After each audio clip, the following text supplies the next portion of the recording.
Hi friends, ഇന്നത്തെ വീഡിയോയിൽ ചെയ്യുന്നത് പൈപ്പിങ്ങിന് വേണ്ടിയിട്ടുള്ള മെറ്റീരിയൽ നമുക്ക് ഈസി ആയിട്ട് വീട്ടിൽ തന്നെ എങ്ങനെയാണ് കട്ട് ചെയ്തെടുക്കുന്നതെന്നാണ്. അപ്പം നമ്മൾ കടയിൽ നിന്നൊക്കെ വാങ്ങുകയാണെങ്കിൽ ഒരുപാട് റേറ്റ് ആവും. അതുമല്ല നമ്മുടെ ഡ്രസ്സിന് മാച്ചായിട്ടുള്ള പൈപ്പിംഗ് മെറ്റീരിയൽ കിട്ടണമെന്നൊന്നുമില്ല. അപ്പോൾ നമുക്ക് കയ്യിൽ തന്നെ മെറ്റീരിയൽ ഉണ്ടെന്നുണ്ടെങ്കിൽ പെട്ടെന്ന് തന്നെ നമുക്കത് ഈ ഒരു മെത്തേഡ് ഉപയോഗിച്ചിട്ട് കട്ട് ചെയ്തെടുക്കാം. അപ്പോൾ ഇങ്ങനെ ഞാൻ കട്ട് ചെയ്യുന്നത് എങ്ങനെയാണെന്ന് വെച്ചാൽ ആദ്യം ഒരു 10 ഇഞ്ച് 4 ഭാഗവും 10 ഇഞ്ചുള്ളൊരു ചതുരം വെട്ടിയെടുക്കണം. 10 ഇഞ്ചാണ് 4 ഭാഗവും. അപ്പോൾ ഇങ്ങനെ വെട്ടിയെടുക്കുമ്പോൾ എന്താണെന്ന് വെച്ചാൽ നമുക്ക് നല്ല സ്ട്രെച്ചിങ് ആയിട്ടുള്ളൊരു പൈപ്പിംഗ് മെറ്റീരിയൽ കിട്ടും. അതല്ല നോർമൽ ക്ലോത്ത് തന്നെ നമ്മൾ വെറുതെ ഒന്ന് വെട്ടി എടുത്ത് വെച്ച് കഴിഞ്ഞാൽ കർവ് ഷേപ്പൊക്കെ വരുമ്പോൾ ബുദ്ധിമുട്ടായിരിക്കും തയ്ക്കാനായിട്ട്. ഇതിൻ്റെ 4 ഭാഗവും നമ്മളിങ്ങനെ 10 ഇഞ്ച് മാർക്ക് ചെയ്തിട്ടൊന്ന് കട്ട് ചെയ്തെടുക്കണം.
ഇതിങ്ങനെ 4 ഭാഗവും കറക്റ്റാക്കിയിട്ട് കട്ട് ചെയ്ത് വെച്ചിട്ടുണ്ട്. ഇനി നമുക്കിതിൻ്റെ നടുഭാഗം ഒന്ന് ഇതേപോലെ മാർക്ക് ചെയ്തിട്ട് അതും കൂടെ ഒന്ന് കട്ട് ചെയ്ത് മാറ്റാം.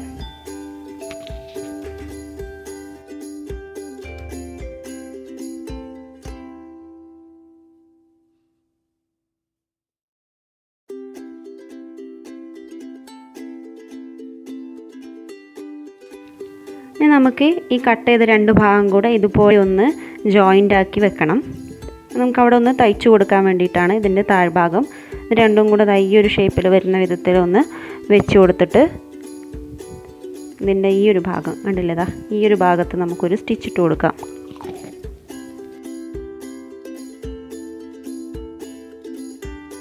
ഇങ്ങനെ ഈ ഭാഗം തയ്ച്ചു കൊടുത്തിട്ടുണ്ട്. ഇനി അതൊന്ന് ഇങ്ങനെ നിവർത്തി വെച്ചിട്ട് നമുക്ക് ഈ സ്റ്റിച്ചൊന്ന് ജസ്റ്റ് ഒന്ന് അയൺ ചെയ്ത് വെക്കാം. 2 ഭാഗത്തേക്ക് മാറ്റി വെച്ചിട്ട് ഒന്ന് നന്നായിട്ടൊന്ന് അയൺ ചെയ്ത് കൊടുക്കുക.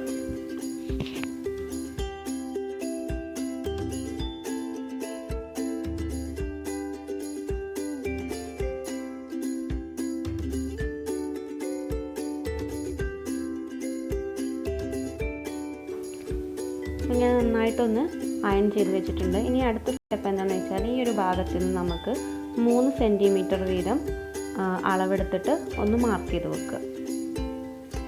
3 സെൻറ്റിമീറ്റർ വീതം ഞാനിങ്ങനെ താഴേക്ക് മാർക്ക് ചെയ്ത് വെക്കുകയാണ്. 2 ഭാഗത്തും ചെയ്യണം.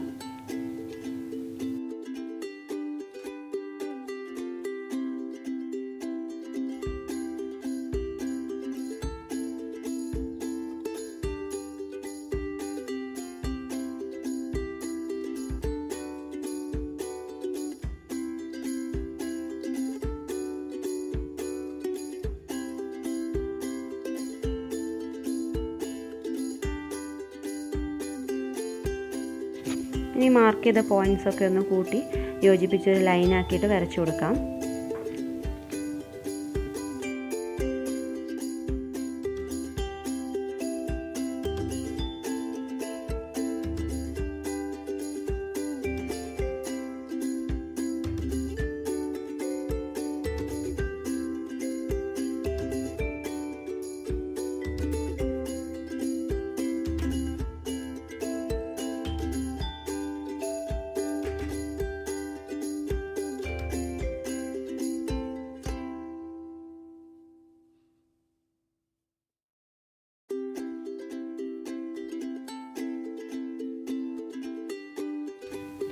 ഇനി അതിൽ പെടാത്ത ഈ ഒരു എക്സ്ട്രാ വരുന്ന പാർട്ട് നമുക്ക് കട്ട് ചെയ്ത് മാറ്റണം. അപ്പോൾ ബാക്കിയെല്ലാം അളവെടുത്ത ഭാഗങ്ങളൊക്കെ 3 സെൻറ്റിമീറ്റർ ആണ്. അപ്പോൾ അതിൽ പെടാത്ത ഈ ഒരു ഭാഗം ഉണ്ടല്ലോ, അത് നമുക്കൊന്ന് കട്ട് ചെയ്ത് മാറ്റാം.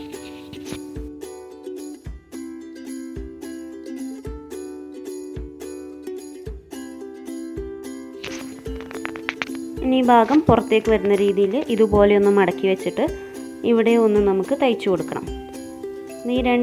ഈ ലൈൻസ് എല്ലാം ഒരുപോലെ ഒരേ രീതിയിൽ വരുന്ന വിധത്തിൽ ആദ്യം വെച്ചിട്ട് ഇനി ഒരു ലൈനും 2 ഭാഗത്തും ഓരോ ലൈന് താഴേക്കും മേലേക്കും വലിച്ചിട്ട് കണ്ടില്ലേ, ഇപ്പോൾ ഈ ലൈൻസ് എല്ലാം കറക്റ്റ് രീതിയിൽ വന്നു. അങ്ങനെ നമുക്കതൊന്ന് തയ്ച്ചെടുക്കാം. ഈ ഒരു ഭാഗത്ത് തയ്ച്ചെടുക്കാം. ഇത് വെറുതെ ഒന്ന് തയ്ച്ചു കൊടുക്കാൻ ബുദ്ധിമുട്ടാണെന്നുണ്ടെങ്കിൽ ഇതുപോലത്തെ പിന്ന് വെച്ചിട്ട് ആദ്യം നമുക്കൊന്ന് പിൻ ചെയ്ത് കൊടുക്കാം. അത് ആ ലൈൻസ് വരച്ചിട്ടുള്ള ലൈൻസൊക്കെ ഒരേ രീതിയിൽ വരുന്ന പോലെ വെച്ചിട്ട് വേണം പിൻ ചെയ്യാനായിട്ട്. എന്നിട്ട് ഈ ഭാഗം നമുക്കൊന്ന് തയ്ച്ചു കൊടുക്കാം.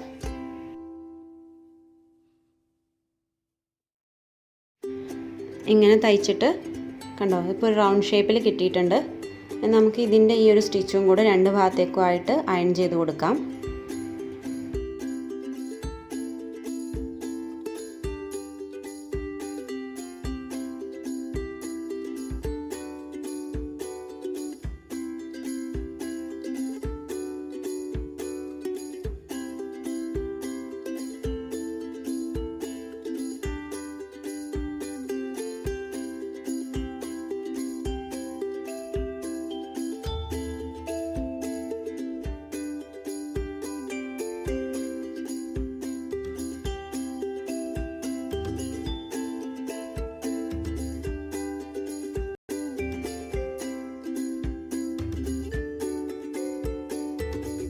വേണമെങ്കിൽ നമുക്ക് ആ മാഞ്ഞു പോയിട്ടുള്ള ലൈൻസൊക്കെ ഒന്ന് കറക്റ്റിൽ വരച്ചു കൊടുക്കാം.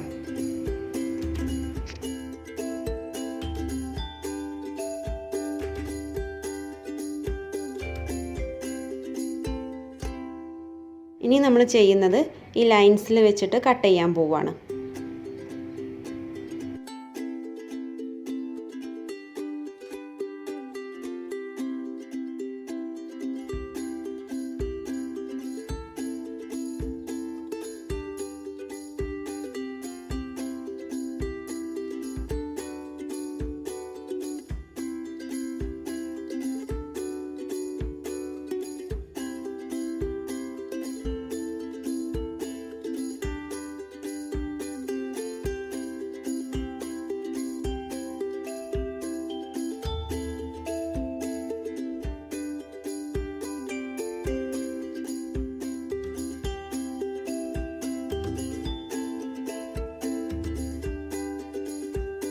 ഈ ഒരു രീതിയിലാണ് നമുക്ക് ഈസി ആയിട്ട് പൈപ്പിങ്ങിന് വേണ്ടിയിട്ടുള്ള മെറ്റീരിയൽ കട്ട് ചെയ്തെടുക്കുന്നത്. കണ്ടോ, നല്ല സ്ട്രെച്ചിങ് ആയിട്ട് നമുക്ക് കിട്ടിയിട്ടുണ്ട്. നോർമൽ മെറ്റീരിയലാണെങ്കിൽ ഇത്ര സ്ട്രെച്ചിങ് ആയിരിക്കില്ല. കണ്ടില്ലേ? അപ്പോൾ എല്ലാവരും ഒന്ന് ട്രൈ ചെയ്ത് നോക്കുക കേട്ടോ.